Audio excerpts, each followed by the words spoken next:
Hey guys, this is GamerCal. Welcome back to Touhou, the Genius of Savos. Last time we got the remaining formations in the main game, except for the Sanai ones, which are locked beyond a ridiculous amount of power levels. And that was kind of painful in its own right. Needing to use lots of Satori last words and kill like 50 giant oarfish, which was more than a little time consuming, let's just put it that way. And this time we've got something that's even more time consuming, heck yeah! So we are about to enter the Lakebed Temple. And the Lakebed Temple, as you are aware from the previous stuff, is a place that you need to have 3 separate parties in. So I did a decent bit of sort of working out exactly who I want, also multiple teleport spots so you can see the sort of, I guess, depth of this place, for lack of a better word. Like, there's more than one teleport spot to begin with, it's kind of crazy. So yeah, I did a decent bit of working out stuff for this, and I reckon I have something set up.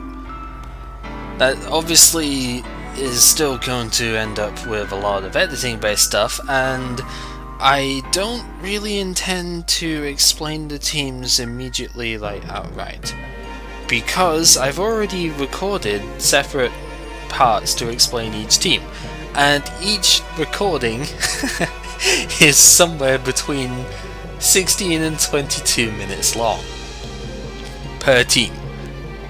And of course, that's like 3 of them, so just under an hour's worth of explanation stuff.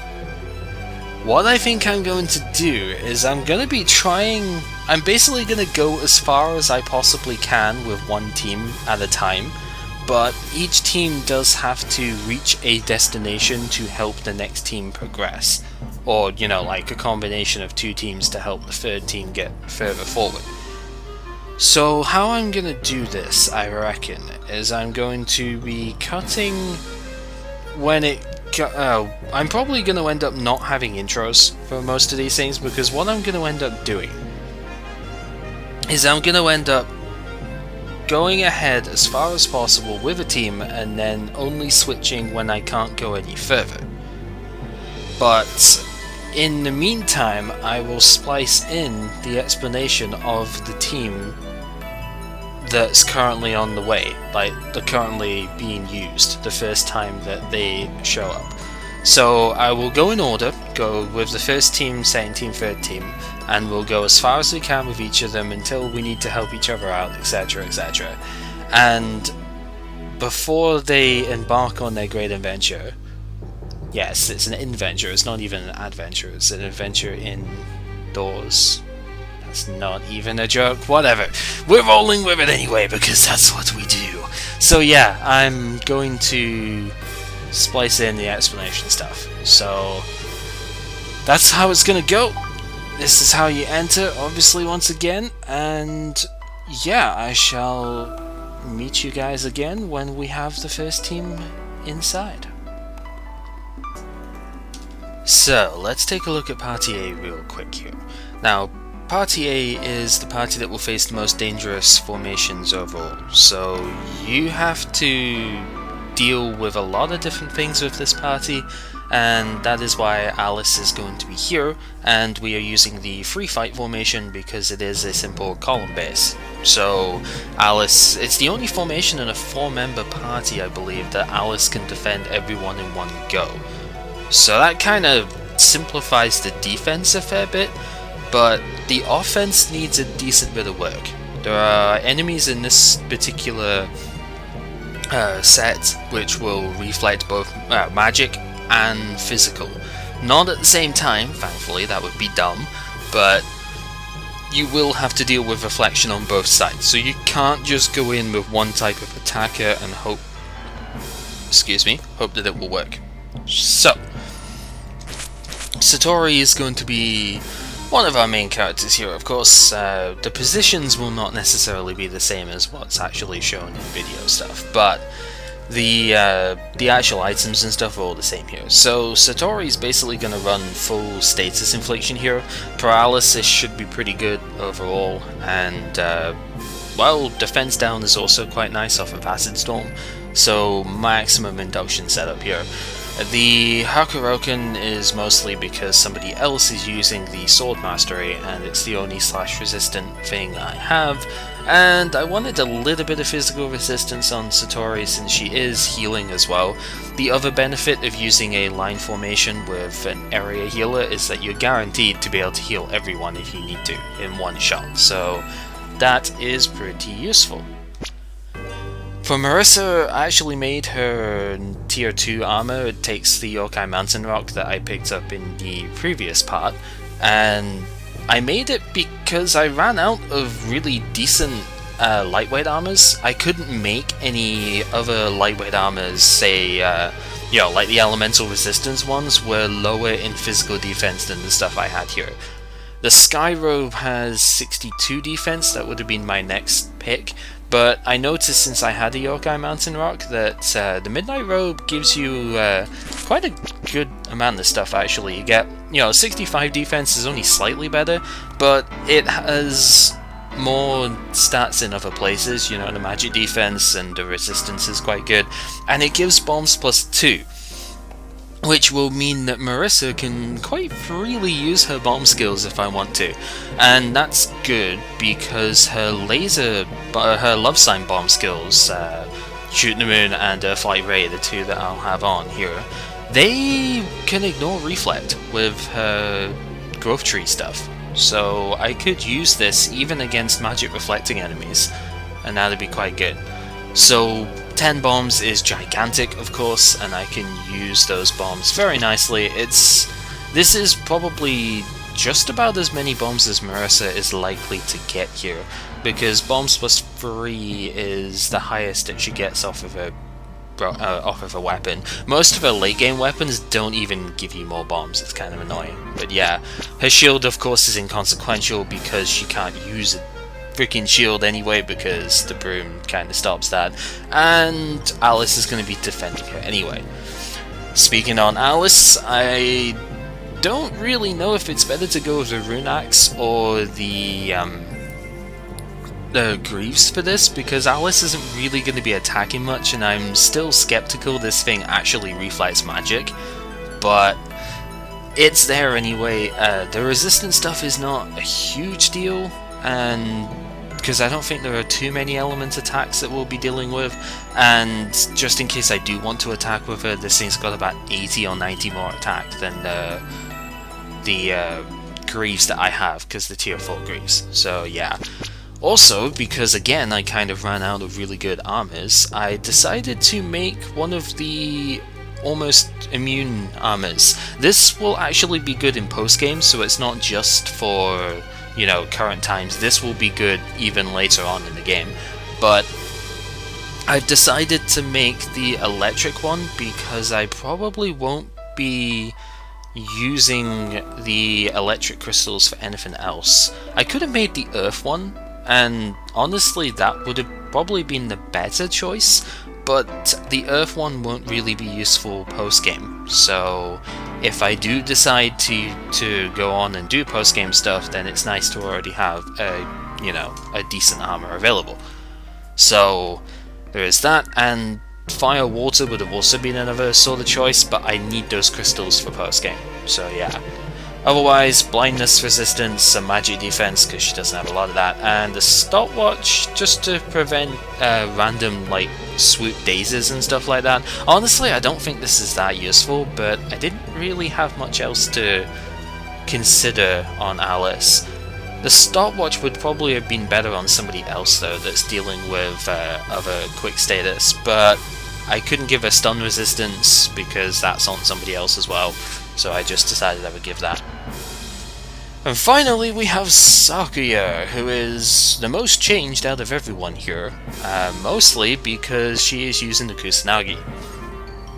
So this took up both the Orichalcum and the Adamantite that we'd built up so far, but this particular enemy set is filled with stuff that this slays. there's spirits here, there are dragons here, there are foreign gods here. I'm pretty sure there's transcendence as well, although that might just be on another path. There's transcendence on another path, but there might well be them here as well, and the Kusanagi is just ridiculous for that. Before I put this on, Sakuya's physical attack was sitting around about the low 300s, I think. It was either low 300s or high 200s, and this is just incredibly powerful. So the fact that she can now use a shield means that she has the dragon shield here in case she's not getting defended by Alice for whatever reason. This also does reduce breath damage down as a passive, so that is pretty good because we will be facing dragons, of course, like I said, and they do have dragon breath-like attacks. So it's that, then really strong physical armor. And she actually gets more power from Strength Ring 2 than Rage Joker 2 at this point. She gets like, it was a bit under 20 attack I think off of this. You can see it here, or a bit over 20. It's, yeah, it's actually 26, so a lot. 6 more than Rage Joker 2. So very, very strong item to have.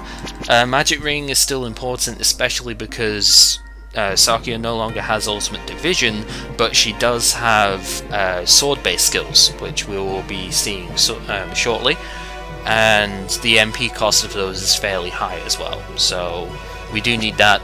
And I just decided Skill Ring because potential up is quite good for crit rate. Sakuya's got relatively good potential to begin with, so this, I think, if I remember what Val said properly, this should be about 20% extra crit rate. So yeah, 40% crit chance on these things is pretty good. So yeah. And then that is all we have for the first party. So yeah, Reimu is in a separate party, and we just checked the equips out, so let's check the growth tree stuff. Satori's nothing special here, max learning because she still has some skills to learn here, trauma because that's the next best thing here. Honestly could probably take out learning plus 200%, but just in case I do come across something I can learn, I really do want that extra chance. It's a big deal. And of course max third eye because MP is amazing and you need as much MP as possible. Probably could have put those trauma points into the eye tree, but I think it's better to have the activation up and a duration turn just in case. But having said that, you know, like taking 2 points from trauma, 5 points from the learning tree, you could get perfect dodge here, which is also pretty good. But that's not what I'm going for. Marissa, like I said before, her laser spells do ignore reflect, and love sign damage goes up, so that's pretty good. I honestly probably should have the extra points into this tree, you know, so I'd get laser damage up, because then illusion laser does a lot of damage, and it's really cool. And that might not be a bad idea, because I think that would also boost the love signs. For now, I've decided to put the points into more MP stuff, because this way I can have Vampiric Staff as well. But I do have an extra point down here in Intelligence. So what I might actually do is I might actually take 2 sets out of here. It's 4 points from there. Take the Intelligence point out and have Laser Enhancement as well, because that would be really powerful. Let's be honest here. Laser damage plus 33% is really strong. So yeah, that's something to consider. Alice, there's no point giving her 5 physical attack, that's literally meaningless, but I do still want bombs plus 1, so I need 3 points here. Don't have enough spare points to add to any of the other stuff here. Craft would be amazing, but I want the extra bomb over the shield evasion up. So yeah, that's essentially where Alice is. 1 more power level and she will have shield evasion up instead. Then we have Sakuya, the most changed of everyone, because I can no longer use her two-handed sword tree for stuff. That basically means instead I need to put stuff into the regular sword tree. But the regular sword tree has a lot of fairly cool things in here. She still has double attacks. This is good, because 5 points to the sword tree does that, just like 3 points into the two-handed sword does it. And she also has Meteor Zapper, so she now has a multi-target move. Her Slayer strength is a little bit more than it was before, which is good. And she has Dragon Fang Strike as the bottom skill here.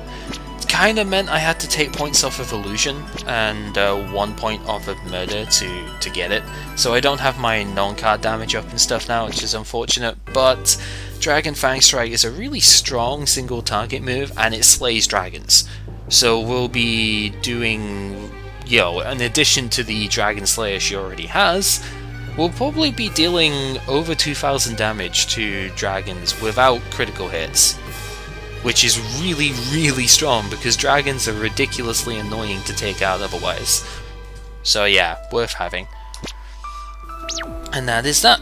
So then, skill-wise, Satori's set up for Paralysis. That's really the only permanent status I have here, which is why the eye tree would not necessarily be wrong to put skills into, because then it would also boost my Variety and Acid Storm, and Face Smash is for physical hitting stuff. It's something I'm considering. I probably should just use Tentacle here, but Face Smash would let me inflict daze as well, which I think could come into play, although I don't know how often Satori is going to get to move ahead of the enemies with this. But if it doesn't work out, I can switch it to Tentacle and it's just fine, it works. Otherwise, Mad Thunder is powerful. Already know that. Starblaze is pretty good because light is a decent thing just to have around. I might consider putting Energy Drain on instead of something, but not Starblaze because I do want that light attack around. Energy Drain might actually be decent instead of Mad Thunder. I don't remember if there are Thunder Weak enemies on Route 1. We'll find out as we go along. So then for Marissa, the laser stuff here, like we're saying, it's the reason I'm not sure if the laser stuff actually affects the mystic stuff here, but it would be weird if it didn't. Like, these don't have the laser category like Illusion Laser does, but they do get affected by the laser spells ignore reflect thing. So I don't quite know exactly how that works. It's a bit weird, but I think they would be affected by the damage up, so I probably should switch that. I'll test it before we start though, and see how that goes. But yeah, she's set up for the stuff here. Fire and water are pretty good to have around because they do have complementary weakness stuff here. I might not keep Shoot the Moon. Shoot the Moon is something I'm going to experiment with, but if I don't keep it, I may actually go ahead and bring in Cross Acute here, because Cross Acute, it's a column attack, it uses her physical attack stuff, so it won't be super strong, but it is a physical attack that I could use to bypass Magic Reflex stuff, and because it is a physical attack, everybody that it hits will drain MP, or have their MP drained by Vampiric Staff. So there is a valid reason to use it. When there's reflection around and you can drain MP, then it would kind of work. But I don't know if I'll have enough actual attack power to work with that, so we'll just have to see. Alice, you know the deal with Alice just now. She doesn't really get too many different skills, so nothing's really changed here. And then Sakuya, like we said, she's lost Ultimate Division because that's a two-handed sword skill.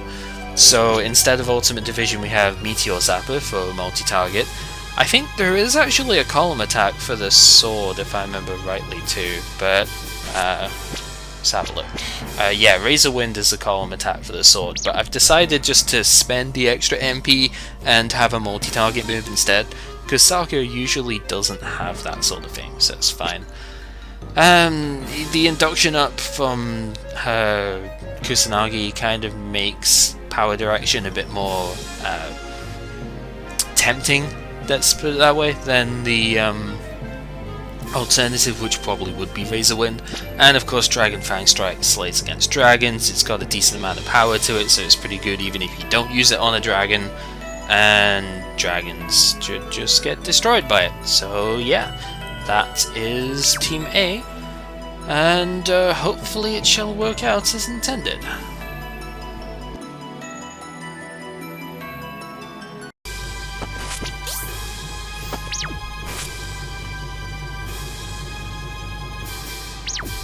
Alright, let's go! Team A. So there is a teleporter at the start of each of the team's places. That's to go to the end of their respective room. So there's that.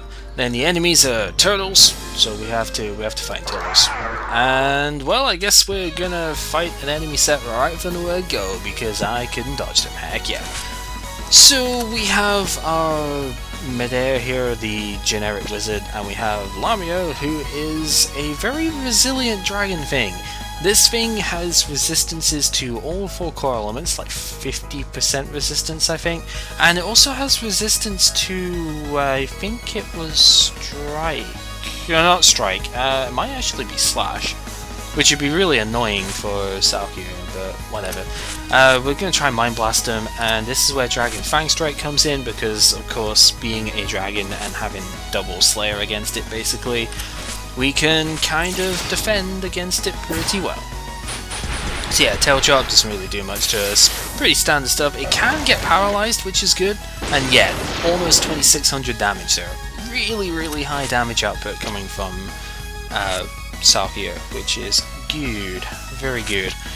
Otherwise, not really a whole lot to this fight from here. The Magic Napalm should take out the Lamia, so that's fine as it does. And there is a drop I need off of this wizard, but we didn't get it. So basically, Wisdom Ring 3 is the drop that happens from that. And of course, in my very brief practice of this, that was the first thing to drop, so go figure, but whatever.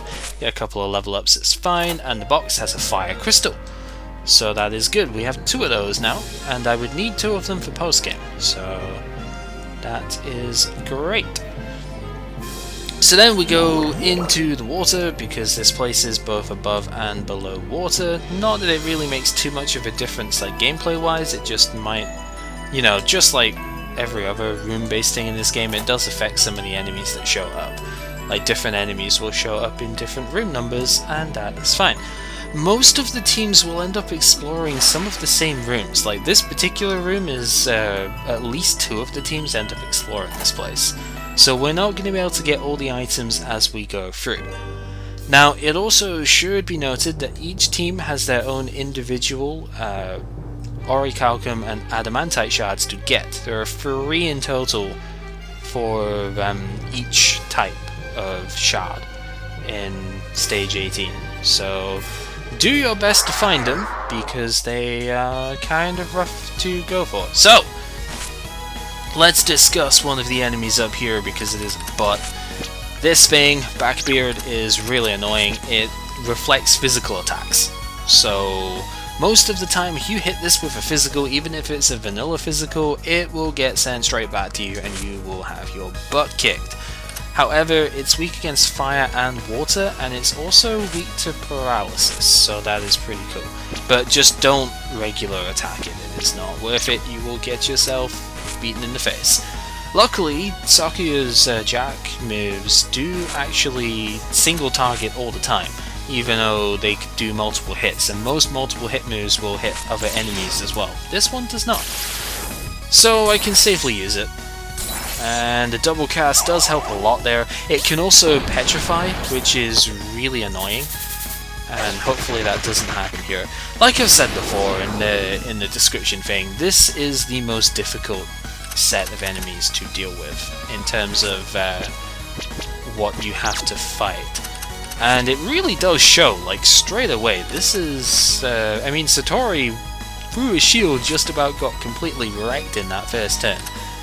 Not exactly the greatest of situations. I'm just gonna vanilla attack, I think, here, and defend with Alice, because that's what Alice does. So the Napalm, oh wow, the Napalm, oh, it's not, oh, okay. So it's not Petrify, it's Berserk. That doesn't really help very much, to be honest, considering Berserk is just about as bad here. It does mean I can only use vanilla physicals with Marissa, and it does cut her defense down a little bit, as we can see here. And evasion, that's annoying. But it means that Marissa might actually end up attacking Backbeard here and getting reflected, which would suck. But Alice's shield should help out a bit against that, and that will be okay. Luckily she didn't know. That's nice. And okay, the Rune Axe does do reflect. This has now just been shown. Reflect is is definitely something from the axe. Okay, that is good to know. I'm happy to have acquired this information. Wow, freaking Marissa is fast. Like, sometimes you forget, wow, they can be controlled. You just forget how quick she is at casting. Because, yeah, she goes ahead even of Sakuya. Vanilla attack. You see, Sakuya is still doing really good damage actually because of the Kusanagi's raw power, which is very nice. So yeah, we're going to get a fair few synthesis materials here as well, which is good. It does pay to fully explore this place, even if you do have to do a lot of fights to do so, because then you can get all the goodies and fight an enemy that's weak against thunder, I believe. It is a bird, so you'd expect Stimpy to be that. I don't remember it being too bad, this thing, actually, so we should be okay. I guess I shall just go ahead and Mad Thunder. I was gonna go for the Paralysis, but I think I should really weaken Backbeard more. Yeah, we'll go for Paralysis. Because Backbeard, I can't attack at all with Sakuya. Even if it's paralyzed, it can still reflect, so yeah, it's best just to go ahead, get paralysis on the other thing. That works too. It's not too powerful an enemy, this thing. Like, its attacks don't hurt ridiculously much. It just reflects your basic type of attacks, so you have to end up using a lot of magic against it. Shock is quite good though if it does vanilla physical like it did there, so that's fine. And we'll just Napalm because that will give me more stuff. The problem with Mad Thunder is that it's expensive to cast. Like, seriously expensive to cast. So I'm just gonna go ahead and not bother with it here. Napalm should win the day anyway, as it does. And yeah. Strong skills do tend to take more MP. This is Touhou Magic 101, obviously. Okay, so down here we have ourselves the Trapezohedron, which is the main item of this level of equipment, obviously. And I think I'm just going to have to do this fight because he's kind of in the way, and I didn't know that this guy showed up here as well. Crap. Okay, that's a slight problem. So this guy shows up per Party C, and he has 120 evasion. It's ridiculous. Also, the Locomo Dragon is pretty powerful in its own right. It's a much stronger dragon than the Lamia, and that could be problematic. This guy, I believe, is weak to electric though, so that's fine.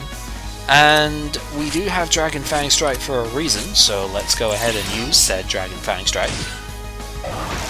And it's a Slayer crit as well. 4,200 damage is crazy good. Yeah, Fire Breath, not too much of a problem. See, Alice's shielding is really, really good for this formation. This thing has about, I want to say, 5,000 HP. So that Mad Thunder getting 2 hits on it was pretty good. Also, the Dragon Fang Strike critting was quite nice. So definitely a solid first turn there. But yeah, this thing, the Golden Deer, actually has Alice's kick moves. So that is a good thing to bear in mind. It has Mark Kick as well, and it can hurt quite a bit if you let it. So, I was going to go ahead and explore over here, because I think I missed a box. Pretty sure I missed a box. Okay, maybe there's not a box up there. We've already fought these enemies, and as you can see just how much damage that kick does. We've already fought them, and I think we need to switch parties pretty soon. These videos may be a little bit shorter on the actual like content for a while, like in terms of enemies and exploring the stage and stuff, because I do have to kind of go through a lot of other parts to this. There's a lot of description of the teams and stuff to go through, and it sucks that way. Because yeah, this is as far as Team A can go. So now we have to switch to Team B.